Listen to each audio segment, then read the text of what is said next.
Coucou, aujourd'hui c'est à nouveau la fée à la licorne qui a voulu se manifester pour vous délivrer un message.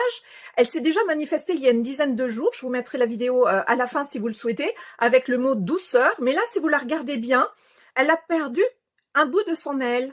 Et ce que j'entendais, c'est que elle reste malgré tout dans son intégrité, et il y avait le mot vulnérabilité qui arrivait. Et ce mot vulnérabilité était avec une grande force. Donc le message qu'elle veut nous donner, c'est de voir la vulnérabilité comme une force et non comme une faiblesse. Parce que souvent dans nos conditionnements, on nous a dit que se montrer vulnérable, donc par exemple pleurer devant les gens, oser avouer, dire vraiment ses émotions, ses sentiments, c'est se montrer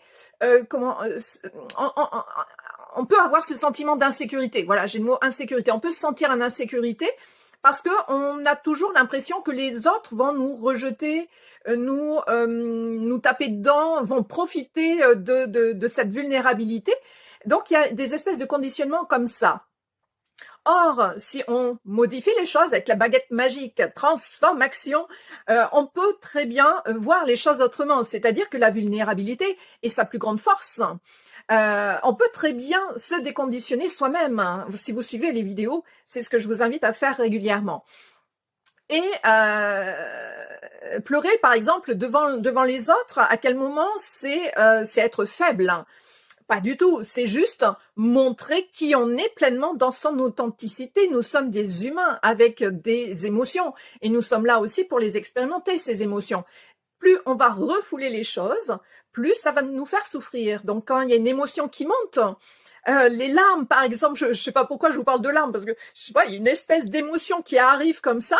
Et pour autant, ce ne sont pas des larmes de tristesse. Parfois, quand on voit quelqu'un pleurer, on se dit « Oh là là !» Non, ça peut être des larmes de joie. Là, ce que je sens monter en moi, là, dans la gorge, etc., c'est une vague de joie, des larmes de joie. Et peut-être qu'elles vont couler, je ne sais pas. Mais en tout cas, accepter sa vulnérabilité, c'est accepter sa force.